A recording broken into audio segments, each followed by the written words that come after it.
Today's guest is Dr. John Jaquish, PhD, Wall Street Journal bestselling author, research professor, and one of the most contrarian voices in health and performance today. He invented OsteoStrong, the most effective bone density building medical technology in the world. Now partnered with Tony Robbins and deployed in 300 clinics across 15 countries. He invented X3, a variable resistance training system used by some of the world's greatest athletes that builds muscle faster than conventional weightlifting with a fraction of the joint risk. And now he's turning his attention to testosterone and hormone optimization with a completely different approach than anything mainstream medicine is offering. So, John, welcome to the show, man. Hey, Nate, thanks for having me. Yeah, I'm glad we can do this. The last time we did this was back in like 2017, 2018. A lot has changed, a lot of growth and wisdom. You know, what we talked about before hitting that record button has accumulated over these years. But let me just start with this, John. You know, what if the gym is a waste of time, right? What if the reason you're not seeing results isn't your effort, it's not your diet or your discipline, but the actual tools you're using? Today's guest, which is John, he's invented a medical device that reverses osteoporosis. It's deployed in 300 clinics across 15 countries. And then John's built a training system used by NBA players, NFL athletes, and even Olympians. So John's cracked a completely different approach to testosterone, one that doesn't shut your body down, doesn't cause side effects, and works with your biology instead of against it. So, John, let me ask you this, okay? What does it say that almost everything people are doing in health and fitness right now, why isn't it working?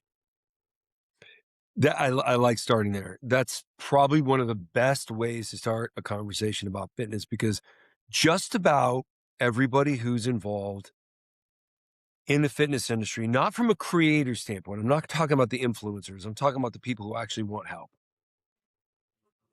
I don't know whether it's 95% or 99% or 99.9% of people, because what I'm going to say here is it's hard to nail down an exact number, but I've got some decent ideas.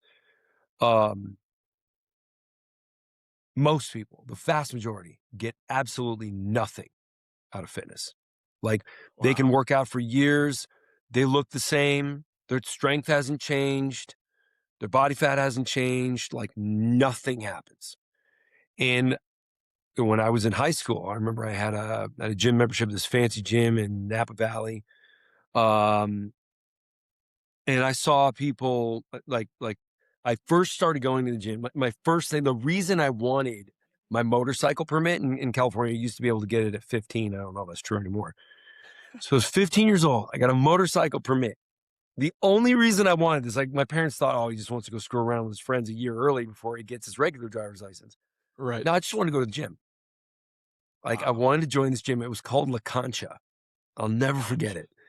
Yeah. And it was like, I was just like, all right, you know, I'm going to train like Arnold. I'm going to, I'm going to be so fucking strong. Like, just excited to be there. And I spent a couple years there before graduating high school and going to college. And I saw people just year after year, nothing changed. Now, I changed, but not a lot. Like, it was like I would be depressed until I look at the people around me and I'm like, or at least I'm not like these people, because they were getting zero. So I was doing better than zero. So I was like, all right. But I think a little bit of that was just like puberty, Yeah, I could see that. just kind of growing up. And I really felt like, wow, like whatever's going on with fitness, like there's either some huge genetic components, but most people fail. Like, in my mind, most, when it was just everybody at my gym. And then I went to university, and there's a big powerlifting gym at Sac State. I went to Sac State. It's the #1 university on Highway 50, very prestigious. There's no other university on Highway 50, so It's the that's only one. undisputed. Yeah, number one. Awesome. So I went out for the rugby team. So I started playing rugby and I trained in the powerlifting gym. And they had a big powerlifting gym, a big powerlifting team. And there were actually some people who made some progress there. And I learned from the powerlifters, like, if you don't train to failure, you did nothing. Now, the volume training thing had kind of gone out of favor. This was like in the late 90s. Yeah. So like I pledged my fraternity in fall 95. That was my first semester. Gotcha. So yeah, so I mean, the world was much more in tune with high intensity than it was with volume training. But training to failure, I got something out of that. I might have got like 10 pounds of muscle out of that, which, 10 pounds for like 160-pound, 6-foot rugby player is like winning and losing a game. That's the difference. Like I could survive like when I was a freshman, I would be thrown around like a rag doll, like on the rugby field. And I really didn't like it. And I was just, like, I hope I don't get hit this game. But, after the 10 pounds, it was like, all right, I can take a hit. I mean, still don't like it. Still would rather weigh 200 pounds, but, I can survive this. So years later, it still didn't. It still looked like the world just didn't know how this works. And also telling people to just train harder is really not the greatest advice because it means they're going to go through more risk of injury. Right. Right. I mean, it's like, okay, do heavy lifting. Well, it's like, well, okay, what about injuries then? Because once you get injured, you're not training at all. So that's certainly not a great solution. It's a solution. It will get you unstuck, but and then you're talking to people who are over 30 who all of a sudden start to realize their own mortality and the fact that a lot of these injuries are permanent injuries. Like, just, if you rupture a disc in your back, it's not like you just sit on the couch for a couple of days and then you're fine. No. Right. And so, that kind of thing happens. So I was just kind of frustrated and I kept on lifting just because I didn't want to lose the little tiny bit of muscle I had built. But I was 100% sure we did not have any of the right answers.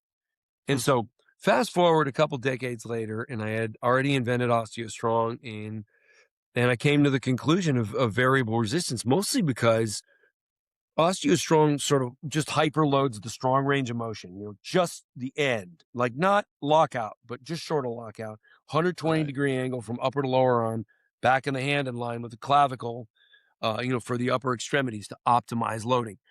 So that's what the machine did in these OsteoStrong locations. It works very well.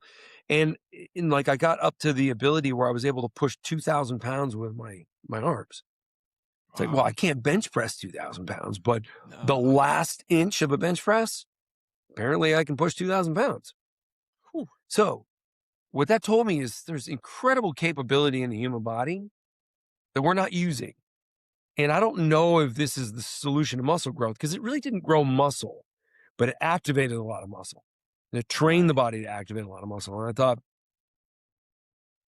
what if there was some way to just change the resistance as we move? So, because I knew full range of motion was also very important, which is not what OsteoStrong does at all. Right. So, what we need was basically a normal weight in the middle of the repetition, a lighter weight at the bottom, and a hyper high weight at the top. So I, just started, I mean, this was 2012 when, 2012. So, and also I did the first clinical trial of OsteoStrong at a hospital in London. And so the physicians that were there, they were using the device just for their own, treatment. They weren't test subjects in the study, but they were blown away with the forces that we were putting through the body. So we were taking postmenopausal women and putting, 1,000 pounds, 2,000 pounds through their legs. And they were like, this is incredible. Like, what kind of weight do people lift when they go to the gym? Well, I was like, I'll find out for you. So I looked in the NAINS database. That's the largest database of fitness information. And they had about 2,000 subjects a year to that. It's interview based. So I think there might be 30,000 people with it's like staggering amount of data. It's blood work, all your lifting data, everything. So you look at the NAINS database and it was between 1.13 and 1.3 multiples of body weight from beginner to advanced. Gotcha. Think about that for a second. They're calling somebody who can lift 1.3 times their body weight advanced with their legs. Man. This is evidence here. This is what we are talking about. People really don't succeed with weight training. They just don't. Like, there's a couple who do, and they get on, they get on social media and they want to sell their program, and they're not lying because it wasn't hard for them. But it's just really hard for everyone else for reasons. And I'm going to give you the reasons. I figured them out. The biggest reason is tendon layout. Like, some people have a very advantageous tendon attachment. The longer your tendons are, the more elastic property the down position has. So like most people have their insertion of their pectoral at the top of their humerus. Some of the genetic outliers, it's further down the bone, which really means they've got like a rubber band inside their body that gives them what's called recycled energy. So when they're in the down position, they are spring loaded to come right back up. Right. Yeah. I mean, they're like, spring loaded people. And you can see this, you can actually see with your eyes in sprinters, people with really high calves, which tend to be African-American, really high calves, really long tendon. So that's a huge advantage because the stretch of the tendon is energy that is contributing to their speed that they don't have to contract muscle for. It's automatic. It's just a snapback. Wow. So, I mean, how many white sprinters do you see? Not many. Yeah. Not many. Not many that made it far, Right. And the ones you do see have high calves. So it's like you won't see somebody who's a sprinter with low, wide calf muscles. They just don't have it. So this genetics, now it's different in every muscle, and some people have more of a propensity towards the longer tendons, and some people have, unfortunately, most people have propensity towards short. Therefore, they don't activate much muscle at the bottom. Oh, I and see. where do you go to failure? At the bottom, where it's hardest. Yeah. So when you're at the bottom, you're taking the least amount of tissue to failure. And in some people, 23% of people, which is what the first study in the book, Weightlifting is a Waste of Time, references. That's my Wall Street Journal bestselling book. 23% of people cannot grow any muscle at all lifting regular weights. And so it didn't explain why, but there's other studies that explain this tendon variation and incredible advantages based on longer tendons. This is never talked about because there's nothing you could do about it.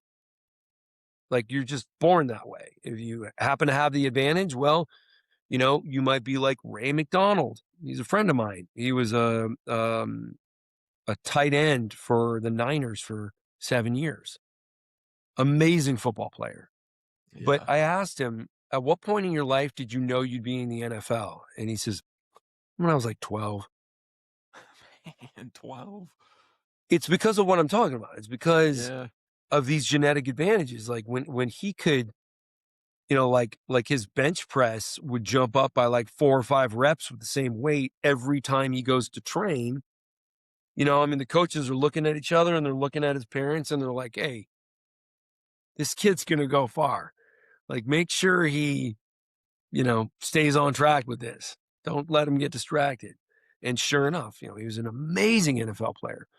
But that's that advantage. So go back to what I was looking at with OsteoStrong. It's like, okay, how about we train with just giant rubber bands, and we can hyperload the strong range. We can slightly offload the weak range, and then we can go to fatigue in diminishing range. So the rep just gets shorter and shorter and shorter and shorter, and we can fatigue in accordance. So we can take a fresh muscle and bring it to multiple fatigue points in the first experience. So massive stimulus. Okay. I mean, like if you've already depleted your glycogen stores, I love it when people do like 5 sets and they're like, I'm all out on the last one. It's like, okay, that'll also do nothing because now you don't have enough glycogen to make it meaningful to the muscle. Because you see people do that all the time. It's like they're just, re-racking after 10 reps. And it's like, if you knew you were going to do 10 reps with a certain weight ahead of time, you did nothing. Wow. Because you didn't train to failure. You trained to 10. Yeah, just 10. And then at the end, they're like, oh, all out at the end. It's like, okay, also nothing. So, like lifting is wrong. Not all lifting. And I'm not saying resistance training is wrong, but I'm saying the way most people go about doing it, with the volume training approach to like be safe, which I support, but there's a better solution. It's variable resistance. And then of course I came upon Westside Barbell.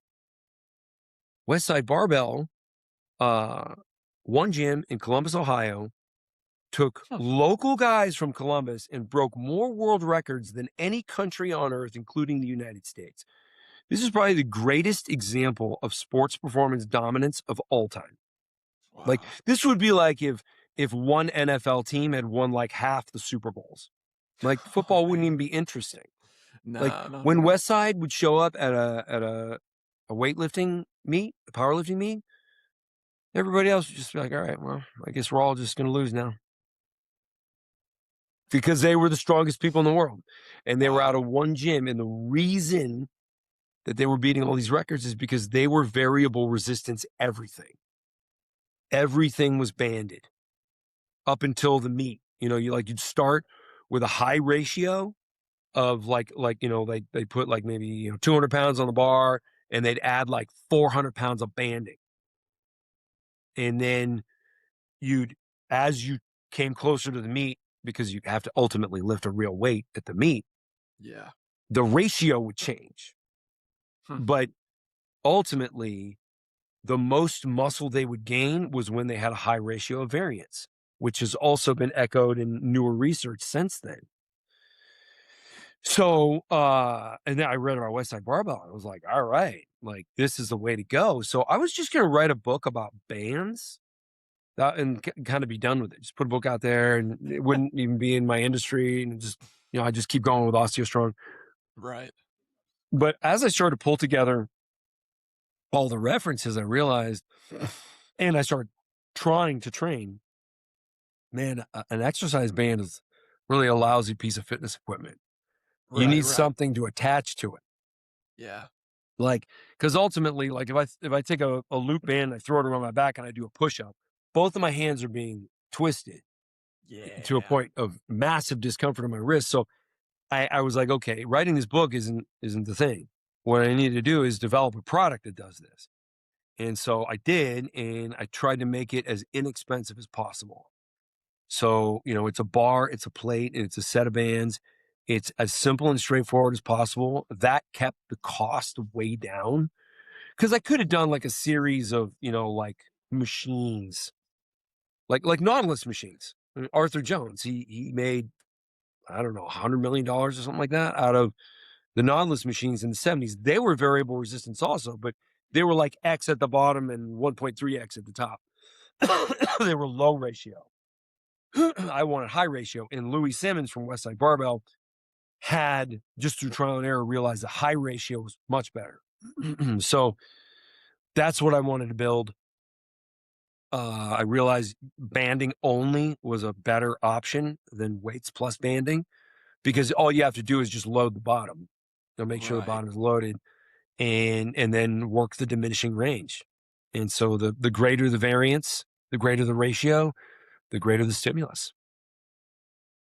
Yeah. No, I Yeah. totally agree with that. I have an X3 I got some years back. What was it? I think it was,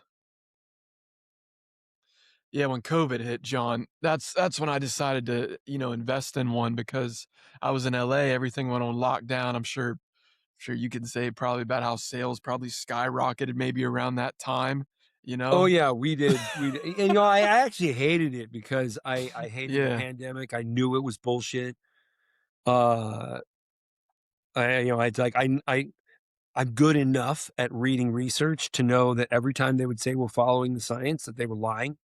Yeah. And I almost got deplatformed a number of times because I made posts that said they are lying, and it's just like, hey, if you don't agree with what we've decided is the truth, then we're just going to kick you out of here. It was an unbelievable time. Dude. And so, yeah, I mean, I just ultimately had to end up keeping my mouth shut. But yeah, we did great during the pandemic. And probably the best part about it was a lot of people took it seriously. Mm, And like, wow.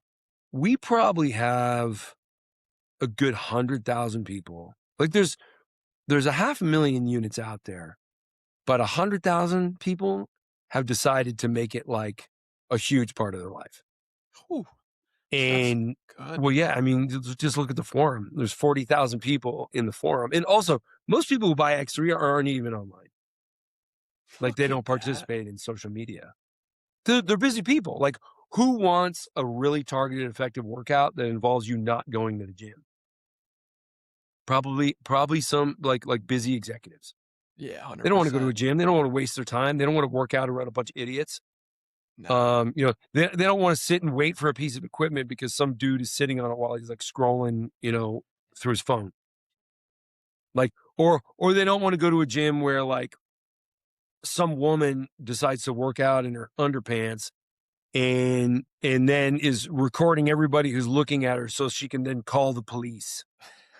Because this is a thing in gyms. I've seen it happen, It is. firsthand. Like, wow. Yeah. But yeah, that's gym culture. There's good people that go to gyms. There's also a lot of scum. Yeah, a lot of scum. And yeah, I know plenty of wonderful people that love going to whatever gym they're a member of. But not me. Um, yeah, because it's because of the scum. Because of the Yeah. women who are like trying to like say you were looking at them when you weren't. Or the guys who just won't get off the equipment and they're not even serious about what they're doing there anyway. Yeah, not at all. They're That's the just other there for thing. the Like women. I understand why like hardcore bodybuilders have like their own gyms that they try and intimidate people away from because they're actually there to get something serious done and everybody else is really just screwing around. So it's like I'd rather go to the dirty heavy metal, the gym that blasts heavy metal because like it's just going to be my people. Yeah. Like that's how bodybuilding gyms are. That's why. Like chase all the scum out. It's just serious people. Yeah. Yeah, it's true. I don't wanna go to Yeah. a gym to where you got this girl just bending right in front of you with their spandex, wearing all this provocative clothing, trying to And get you to she look. gets right in front of you, which just happens to be Yeah. the direction you're looking. And then it's just like, why are you looking at me? And it's like, listen, my eyes got to be pointed somewhere. You want me to, You like, got in look up front of me. here, This is on you. Right, right. Can't look diagonal. I mean, come on, I gotta look in front So of me. stupid. Yeah. Yeah. Gym culture is just, gym Oh culture my is ruined. gosh. So back to the topic, like what are people missing? Well, the stimulus is wrong. There was a study published just a couple months ago that shows that when people think they're training to failure, they actually still have 6 reps in reserve. So if they do 10 reps, it really means they could have done 16. So are they stimulating anything? No. I mean, maybe if they do like 30 to 50 sets, like the volume guys espouse, but like if you do 30, let's just say, let's pick the low number, 30 sets per body part. Well, you train about 10 body parts. Right. You know, we're talking calves, biceps, triceps, front deltoids, medial deltoids, rear deltoids, traps, spinal erectors. Like you break that up however you want. It's about 10 things. So 30 sets times 10, 300 sets. You're going to spend between 15 and 30 hours in a gym a week. Man, dude. Following those volume recommendations. Yeah. So, I mean, first of all, if anybody's even doing that, they're not training with any sort of intensity at all. They're training with a manual laborer's intensity. You know, like, you know, like why does a manual laborer not bust in their ass? Well, probably because they're working like 12 hours at a time. Right. So they got to pick a cadence that they can stick to for 12 hours. So are manual laborers, guys that like dig holes in the ground, are they jacked? Absolutely not. Oh, yeah. Okay. I mean, they might be lean and they might look, you know, athletic because they are doing athletic stuff. But do Right. they build big, powerful muscles? No. No. Yeah. That's And that's true. why, like, there's only one thing that makes a muscle bigger. It's when you get stronger. And there's all sorts of other confounding factors that explain, you know, size and strength are two different subjects. No, they're not. Because as an individual becomes more developed, strength and size track equally. In fact, there was a study 2 years ago that found that like if you do an MRI on somebody's pectorals, you can predict based on an equation with 95% confidence what their 1 rep maximum bench press is going to be. Interesting. And there Huh. are 2 whole ass other muscles involved in that movement. The deltoids and the triceps. Just by looking at the pecs, they can tell you what your 1 rep max is. So size equals strength. It doesn't track well with beginners, but that's because beginners don't all activate the same amount of muscle. Right. You know, like, and there's all the elastic tendon issue, you know, that, but as people progress, size and strength are right there. Yeah. Yeah. That's And interesting. so the training is not geared towards getting as strong as possible. So the training sucks. Also, every day I get somebody emailing the company. They're like, I don't understand why I'm not growing muscle. Even people with X3 are like, I don't understand why I'm not growing muscle. I have the perfect training stimulus. Tell me about your diet. I eat tons of protein. I eat like 50 grams a day. And I'm like, 50 grams. right. Maybe quadruple that. Yeah. And they're like, that's 200. ridiculous. I would have to eat like 2 pounds of meat. Yeah, that's right. You could use like an amino acid supplement, Right. which could make up the difference. And that's what I do. I do 6 doses of Fortigen a day, Nice. which gives me 300 grams of protein. So I don't even have to worry about protein. Like, Damn. yeah, right. It's just like I'm growing. Like if I train, I'm growing. And I even do it on the non-training days because, you know, you're still recovering on your non-training days from your training. Dude, so like people don't get enough protein and their exercise is just abysmal. So right there, like they're not getting 2 out of what I would say is 3 factors. The third factor is anabolic hormones. And I mean, that's the obvious one because, you know, everybody knows that steroids exist and wow, Yeah. do they work. But the way people do them is not what I would recommend. So No. like, and it's so funny. I get accused of taking the better I shape you bet. get in, the more you get accused of taking steroids. I understand why these natural guys are so frustrated because the harder I work, the more somebody is gonna just tell me I didn't earn it. Right. Yep. So it's almost like well, I'm better off just like being a sort of muscular, like fat slob. You know what I mean? But it's like obviously Yeah. I'm not gonna do that. So like I'm pushing my nutrition and ultimately I ended up asking a similar question likened to the question about lifting, which was, is there something wrong with testosterone replacement therapy? Because I got on testosterone replacement therapy very early. I ruptured a testicle in a rugby hit. Oh, man. And Ooh. severely damaged the other one. Yeah, it hurt. Uh, so, yeah. And I can everybody I say this to, I can see you sort of sitting up a little bit, like, like, oh, Yeah. I can feel the phantom pain. Yeah, Whew. it was terrible. So it gave me the opportunity where I got on TRT very quickly. I was 28 years old, Yeah. and it was like, okay, so a lot of problems were solved by that because I had low testosterone for a couple years after the testicular damage because, we have a terrible medical system that imagines that we're more like automobiles. So like your cardiologist, he would never think to call your endocrinologist No. because that's a different system. Well, that's like an auto mechanic, like you can pull out a steering pump and put in a different steering pump. But we can't do that with the human body. Hmm.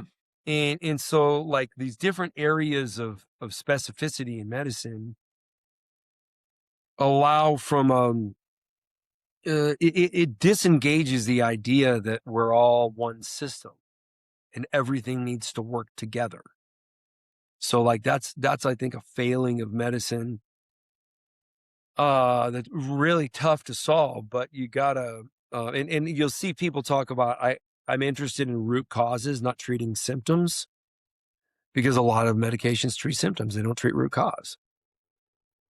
Lots. So, Yeah. like in the entire subject of allergy medication is about blunting your histamine receptors. Hmm. Well, why are your histamine receptors thinking pollen is, a pathogen anyway? Right. Is it because they're constantly inflamed because you're eating like an unsupervised child? Just candy and shit? Yeah, Yeah. that might have something to do with it. Maybe seed oils, which also keep your cells constantly inflamed. I tell people, like, if you don't believe me, just do a fast. Yeah. If you have bad 100%. allergy problems, just do a 48-hour fast and watch your allergies disappear for, the latter 24 hours. You'll be like, oh, my allergies are like cured. Then you go back to eating stupid food and well, they come back. But if you eat primarily animal protein, meat and eggs, it's gone. Yeah. Just like that. You're not eating all the Just like that. processed junk, the seed Yeah. oils, the processed So sugars. right. So it's like everything's got to be working. So the third thing, hormones. Hormones. I mean, my example was extreme. Not everybody ruptures a testicle when they're younger. Not Yeah. everybody's that lucky. But the so what it did was it taught me a little bit about this and caused me to really look into it. And one thing I thought about TRT is like, okay, so it solved my like crushed slash and missing testicle. Um, so I got that problem solved. So I'm not going to die of a heart attack because my cardiac muscle doesn't have enough testosterone. That's another thing people don't realize. Cardiac muscle needs testosterone. And Interesting. with a deficit in testosterone and Gen X, not Gen X, Gen Z. Gen Z. Gen Okay. Z men in their 20s have the testosterone of a 70-year-old in the Whew. 1950s. Wow. Yeah. So a generation ago, everybody had higher testosterone. So, I mean, it's because of these inflammatory nutrition things, and and then on top of that, we're told that seed oils are good for us, and sugar is fine. Like, no, it's not. It never was, and that's like, in fact, you can. I won't labor this point because it's been hit in a million other podcasts, but like you can look at like the prevalence of heart disease, cancer, and diabetes, Yeah. and as fat was taken out of our diet and sugar was added into the diet. Like you can see, you know, this going up, and it's like you look at the like cancer rates, heart disease rates, and diabetes rates, and you can lay the three like lines on top of each other that just track perfectly. So, Yeah. but back to the hormones. There was a huge problem with TRT because when you get TRT, it's a weekly injection, which means your levels are basically the same throughout the day. Well, when the body decides that you need testosterone, which is always at one time when you wake up, it goes up, and then by the afternoon, it's 1/3 of its peak, Hmm. which was in the morning. So if Right. you're taking a weekly injection that gets your, you know, and you hear people say all the time, you need stable blood levels, you need stable blood levels. No, you don't. That's Mm. the cause of the problems. Yeah. And it's just like, I don't know why nobody's ever come to this conclusion, but it seemed pretty obvious to me. Like, where's my phone here? I'll maybe I'll either send you this graphic if it doesn't come through right. Yeah, you're good. So like what I'm looking for here is this is a study from the 90s. So yeah, study from the 90s. That's what your testosterone is supposed to look like during the day. Yeah, I see. So does that look like a stable level? Because you know when you do an injection of cypionate or an anthate, it's going to stay relatively at the same level throughout the day Right. at a high level. So like I was like, what if, because the testosterone we inject, exogenous testosterone, is the actual chemical.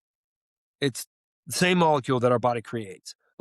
Like sometimes pharmaceutical companies will create a Frankenstein version of a Mm. hormone so they can patent it.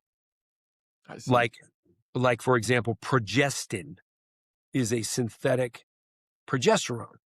Now, when you take progestin, it also damages your ability to produce progesterone in some cases for life. Right. Right. But it was so they could get a patent, so they can make more money. I see. Yeah. Yeah. Because if you sell a hormone that occurs in nature, you can't get a patent on it. And No. you can't charge nearly the margin because anybody can just go ahead and make that. Yeah, So and it could I tell you, John, too, with that, with nature, you look at all of the quote unquote, you talk about addressing not the symptoms, but the root cause of the problems. A lot of our answers are in nature to solve the root cause of the problems, right. but And you can't that patent was it. my approach.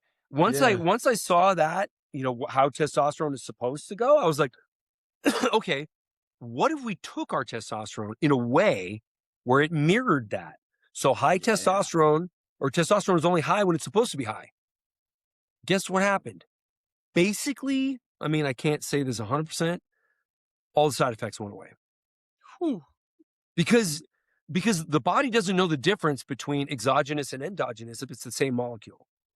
that's true. So Yeah, why would we ever think, and I mean, the idea of injections was really more about lessening the number of times you needed to inject. So it's like, hey, we create a long-acting ester that we attach to the testosterone, and it slowly dissipates in the bloodstream over the course of a week. Great, weekly shot. But that doesn't make any sense because we're on a circadian rhythm. It goes up and down in a day, not in a week. So I thought, okay, what happens if I use a faster acting testosterone so I can mirror the same bump we're supposed to have? And yeah. that's when the side effects went away. Man, that's interesting. Huh. Hmm. Yeah, let me think on this because, like, let's bring it back to X3 because I had a couple questions about the X3. So if let's say somebody comes to you, John, and they're like, "Oh, John, I've been doing this for a long time with the X3 system, working with the resistance band training, haven't been getting the results with what you talked about a little bit earlier. Maybe their diet's a little bit off, but I feel like I'm not getting abs, John. I feel like I'm not, my cardio sucks. Am I really doing any cardio? Am I getting any ab workout with the X3? And I mean, you say about diet, I feel like I'm just working out my biceps, my calves. I've been doing all the calf lifts on that, the squats. I do everything what you say in the app. But man, should I not be running? Should I not run at all for cardio? Should I not get a 6-pack or however many pack, 15-pack abs? Yeah. Well, that's a lot of questions right there. And yeah, that's exactly the kind of questions I deal with all day long. I figure. Yeah, I mean, I'm not against any exercise. Like if somebody wants to do cardio, my question when they talk about cardio is, I'm like, okay, what are your objectives with your cardio? And they usually say, I want to make my heart as healthy as possible. I want excellent cardiac health. I'm like, great, stop doing cardio then, because strength training will give you greater cardiovascular health than endurance training will. And they're like, but that's not what I've heard. And I'm like, right, let me tell you why people have got this wrong. When you're a big muscular guy, and I got a story about this. I was in the Munich airport years ago with a guy who was working for me, and we were changing planes in Munich. We were headed to Moscow. Oh, okay. And he's this really skinny guy. I think he weighed like 130 pounds. And so the Munich airport, for whatever reason, is like the airport of stairs. You're just running up and down the stairs because when you change flights, you got to go through the Germany's immigration, and they got to look through your suitcase and, ask you if you're a terrorist or whatever. And then they do, and then it's like, so you go downstairs, you get your bag, come back upstairs, you get through, immigration, and then you got to go back out, basically outside of the controlled part of the airport, and then go back and get on your next flight. So you go through security again, and you're running up and down the stairs like this whole day, and I'm like covered in sweat. And the guy's working for me, he's like, "Oh, your cardio is terrible." And I was like, "No, my quads are like 5 times bigger than yours are. So when I contract them and I have to move my body weight, it's a bigger draw on my heart to pump blood into those larger muscles." Yeah. So just because a big guy gets out of breath running up a flight of stairs does not mean he has bad cardio. In fact, he probably has better cardio than you do. Yeah. You're just, you got little muscles and you have a little amount of body weight. So it's like, okay, like it's a false positive test by saying your ability to run great distances means you have great cardiovascular health. In fact, people who do endurance sports do not live longer. Interesting. People who do strength sports do. Yeah. Right. Yeah. So strength sports have a much like muscle, and like the two greatest drivers of long life are high levels of muscularity and low levels of body fat. Like cardio's really not going to do either of those things. I know a lot of people say cardio reduces body fat. Like, no, it really doesn't. Like not without nutrition. Like the expression "abs are made in the kitchen." Yeah, that's legit. Yeah, that is. Like your percentage body fat is way, especially with the processed foods we have, the high density calorie stuff we have. Like it's all about what you eat. You don't need to do cardio. The athletes that I work with, the cardio they do, like the NFL guys who are training through Westside Barbell using X3, they will, because now I work with Westside Barbell.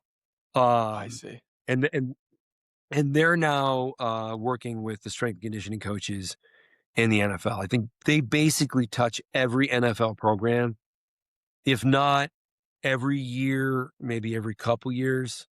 Like they'll send a couple of strength coaches to do some stuff at Westside Barbell, discuss their programming, because every strength coach is going to do it a little different. And a lot of the things they do with the players are on a case by case basis, because somebody might have a very sensitive Achilles tendon to getting pulls or something like that, so they're going to treat that guy a little bit differently. But the idea that they need anything other than just super high intensity strength training done with variable resistance, they need anything other than that, it's just wrong. Because they're better than they've ever been. They're getting less injuries than they've ever had. And they're training with primarily rubber bands only. Yeah. Better. So it's the three things. It's the training stimulus is typically just crummy that most people are getting. They're not getting enough protein, and their hormones are just not there because of abusive Western nutrition. And environmental stuff. Halogen lights, that's another thing that does not help. So LEDs are just as bad. So those three things people are missing, and I've got a better answer for all three of those things. I got a better training system. I have a better way of approaching nutrition with essential amino acids, and then with fast acting testosterone, you don't just get the benefits of TRT. It's basically the benefits of just doing full blown anabolic steroids, but there's no downside. Like, it's really like for the guys who have run cycles of drugs. And again, I recommend against that, but I tell them, think about it this way. You're on cycle from 8 a.m. to 10 a.m. every day. The rest of your day is post-cycle therapy. True. And then the next day you are primed to do it again. And you can do it on workout days. You can do it every day. You can do it every other day. You can do it 1 week on, 1 week off. It doesn't matter because it doesn't shut down your natural production. Yeah, I can see that, man. So is a lot of people like they'll avoid TRT because they think it's a one-way street. Like once I get on that, I suppress my natural function, and maybe I won't be able to have kids because of that. Like, so, I'm not going to bother with that. Now, maybe one downside of fast acting testosterone, which I have heard, I didn't think about it this way, is the fact that you can still get somebody pregnant when you're on it. And I think a lot of guys get on TRT sort of as a male birth control mechanism. I was like, well, okay, didn't think of that one, but yeah, that may be one drawback to fast acting testosterone is you can still get a woman pregnant. Still get her pregnant, yeah. Mm-hmm. That's funny. Mm-hmm. What would you say? So how many grams of protein do you have in a day? Like 300. Well, 350 maybe. Yeah, 350. More than I need. And then what's your main source for that? Fortigen. You get 300, you said, through that, or how much? Yeah, 300, and then maybe 50. So most of what I eat is fats. Yesterday I had 24 eggs. That's all I ate yesterday. Oh my gosh, 24 eggs. Somebody might be listening. John, I haven't had 24 eggs in a damn year. How the hell are you going to eat that in a day? It was delicious. Yeah. It was funny. My mom, because Mother's Day, and I was doing the cooking, and I had like 6 poached eggs for breakfast. And then, like, she's having some dental work, so she was like, I don't really want steak, because normally I would do steak. Oh, yeah. And so I was like, can you eat an omelet? Yeah. Omelet would be great. And so I just, my wife actually ended up kind of taking over. She did all the work, but we just had these massive omelets with put some bacon bits in them, cooked out some bacon and put it in there. It was good. Yeah. So just a massive amount of eggs and then Fortigen. So I got my fats and I got my protein, and there's a little bit of carbohydrates in there. Uh, you know, Okay. yeah, I'm not a zero carb guy, but the benefits of carbs, and there are some benefits, really low amount. Like we're Yeah. talking between 20 and 50 grams, and that assumes you're working out hard. Right. Right. Right. And also, I will say that the benefits of carbohydrates are more aesthetic than they are physiologic. So as in Interesting. like my muscles look better, my face looks a little more full. When I go zero carb, I kind of look like I have, like I'm wasting away. Um, Yeah. yeah, because they like bodybuilders call it, you look flat. Like as in you're not high, you don't look hydrated, you look kind of run down. So Yeah. yeah, so I mean that's really the only function of carbohydrates at all for me. Yeah. I can understand that. Definitely prioritizing your fats, the protein. I think that, yeah, it's very important. I feel like a lot of times people, they just have a hard time figuring out where they can get all that protein in a day. So Yeah. for somebody listening, you know, what is Fortigen in a nutshell? Like, how do you eat that? How do you drink that? Like, what is it for somebody that might not know what that is? I mean, it's a powder. It's a essential amino Yeah. acid powder. It mixes uh, pretty smoothly in a glass of water. I like drinking it in warm water. Is my favorite flavor is chocolate raspberry. Oh Uh, man. Whew. yeah, it doesn't really taste like chocolate or raspberry.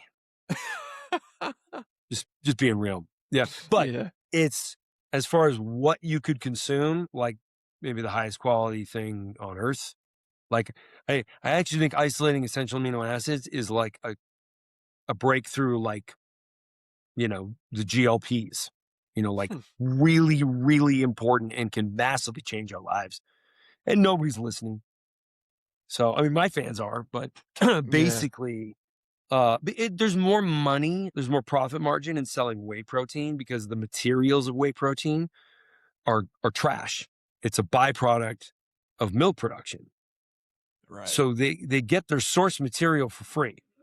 Whereas essential amino acids, you have to grow bacterial cultures. Like essential amino acids are grown, and that takes pharmaceutical level controls, uh, different cultures at different processes in fermentation. Like it's very complicated. So there, it is more expensive than if you just have whey protein powder, but you're also going to actually build muscle. Whereas with whey protein powder, it very little of whey is usable. There was a study which unfortunately the journal went out of business, and you can't look at up this study anymore. I have a copy of it, but nobody believes it because the journal's gone. It Yeah. shows that 18% of what's in whey protein is usable by the body. Oh The wow. rest of it just goes through you and waste. And you're wasting protein when you urinate and there's a bunch of foam in your urine. That's Yeah. that's nitrogen. Right. Right. So like, yeah, you're just not able to utilize most of that. So like I'd rather somebody do a smaller amount of essential amino acids because if you do 10 grams of amino acids, it's going to create 50 essential amino acids, 50 grams of usable protein in the body Wow. because it grabs it grabs scar tissue, it grabs protein that's not being utilized well and assembles it into full human proteins with the essential amino acids. So Interesting. like the metabolization of scar tissue and older tissues in the body accelerates when you consume essential amino acids. You actually increase your rate of autophagy. Wow. So like your body's like, wow, we have the materials we cannot make ourselves. Therefore, we're going to recycle all the old stuff to put it together with this essential stuff so we can build newer tissue. Yeah. Yeah.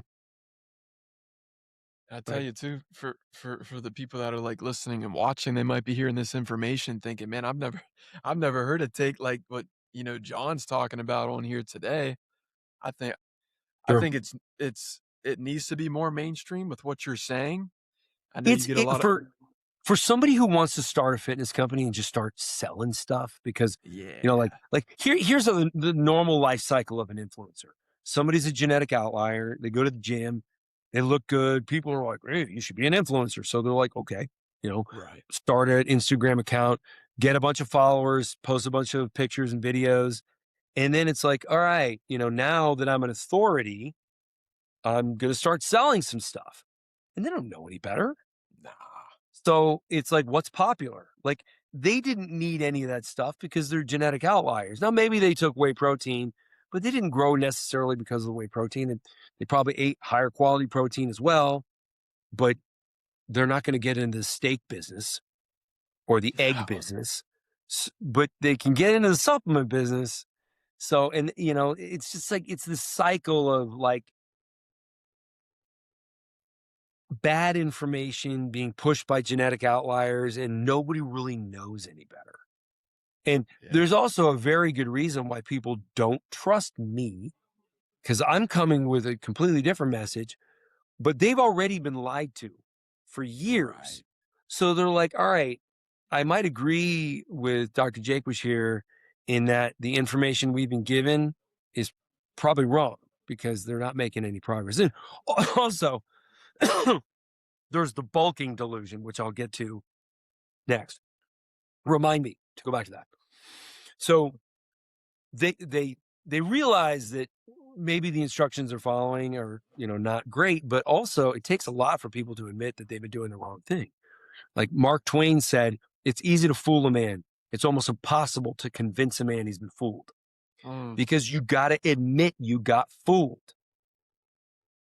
yeah, And only highly intelligent people can do that. And that's true. those are in very limited supply. So, like ultimately people hear it and they're just enraged. They're like, hey, fuck you. Like whey protein is the secret to my success. And, you see a picture of the guy and he's got like a double chin and baby arms. And you're like, Right. hey, like I get insulted all day long. People are like, you don't even look like you work out. And it's by somebody who doesn't look like they work out. But I clearly do. Yeah. That So don't make any it's sense. what my favorite thing to do is when somebody criticizes like what I look like or what condition I'm in, I just respond to them with their picture. Oh, I see. Yeah. So I That's just good. take their like profile picture and I don't say a word. It's just them. Yeah. So because I want everybody to know who's making this comment.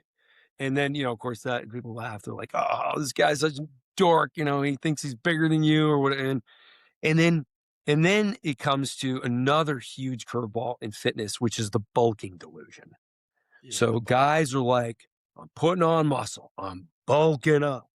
So what they do is they start eating more. And they're oh, here's another thing. They're told calories build muscle. Mm, No, unless it's calories of protein. Protein builds muscle.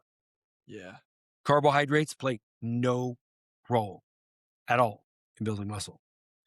Mm, Fats play no role at all in building muscle. Now, you still need fats to function correctly. You'll die right. without them. Yeah. Uh, Carbohydrates, you can live without carbohydrates for your entire life, actually.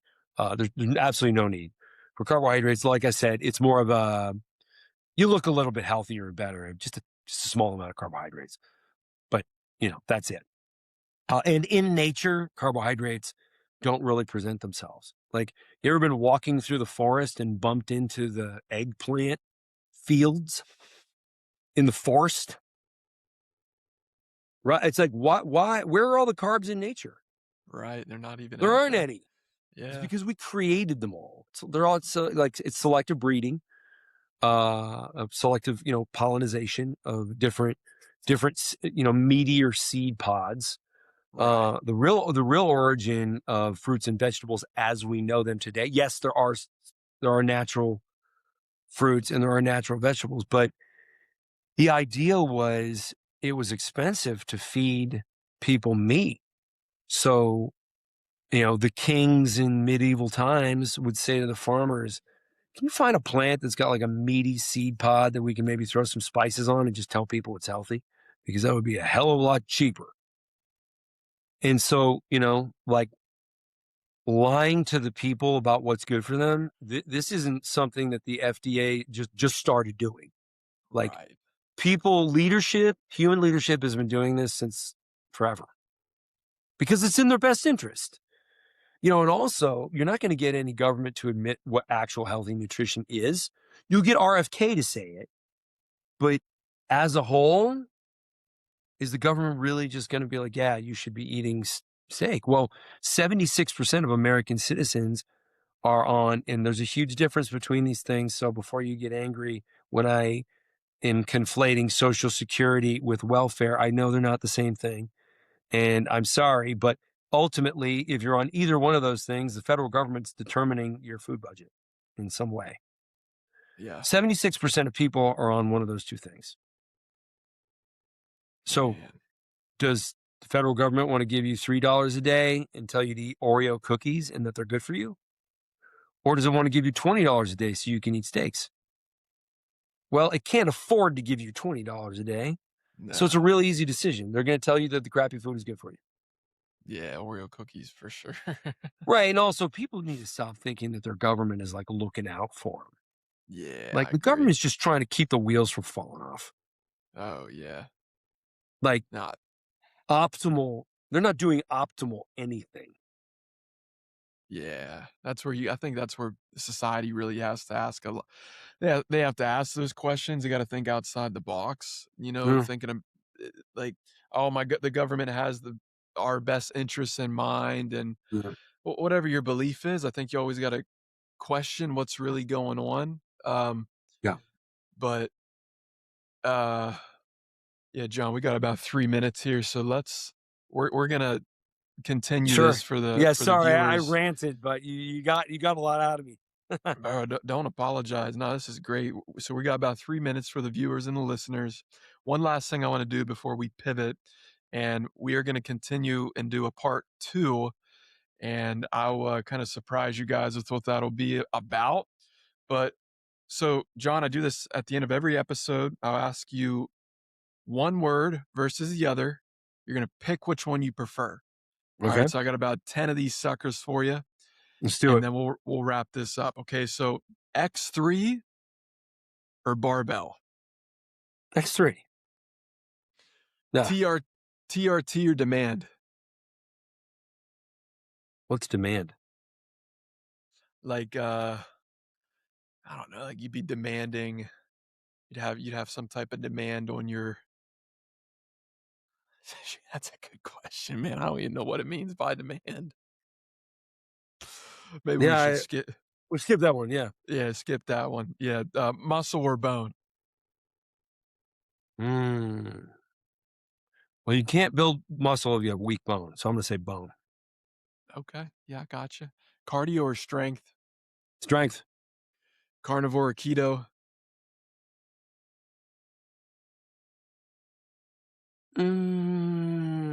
Mm,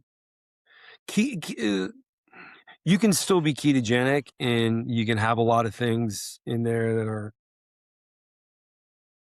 yeah, I'm going to say carnivore. Okay. Fast or fed? Mm.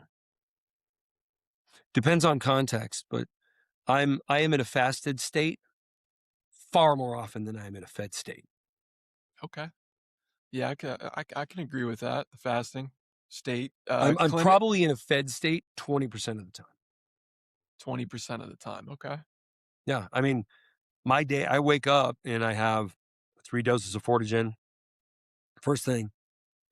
Then at about 4 or 5 o'clock, I have another 3 doses. Then at like 6:30 is when I have dinner. And so, I mean, Fortigen is 4 calories a dose because it's not protein, it's fragments of proteins. So it doesn't even have a caloric impact. So I'm 1 meal a day. Makes sense. I mean, I Yeah. think 1 meal a day's better, especially if you have that Hell yeah. system and the routine that you have, right? Mm-hmm. Um, Clinic or garage? Mm. Man, it depends on context, but I'm going to say much more often garage. Okay. Science or gym bro?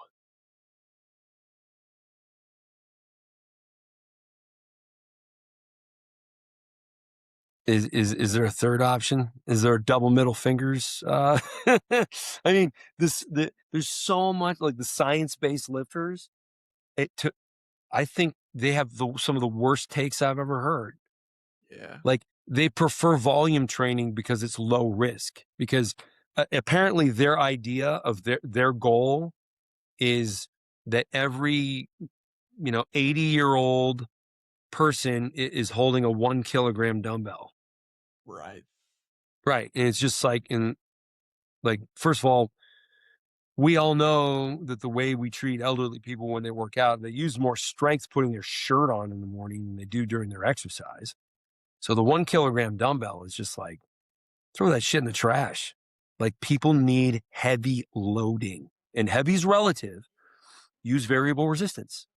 Like it's just obvious. So like, I think the science-based lifters, as that term is being used, I mean, I'm talking about, like Renaissance periodization, Dr. Milo Wolf, Dr. Pack, Menno Henselman's, though, I think he's far smarter than really anybody that I mentioned, and probably about 1,000 other people I haven't mentioned. Yeah. Menno realizes that he's on one side of the argument, and there is a very valid other side of the argument. So people should probably follow that guy, Menno Henselman's. But in general, they just got it wrong. They went down. They're biased because they want to sort of save the weak elderly people, and it's like that. I mean, don't get intentions confused with results.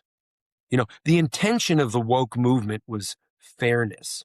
The result was just idiocy. So, like, judge it on its results, not its intentions. Yeah. I like that. Yeah. I And, can the gym bro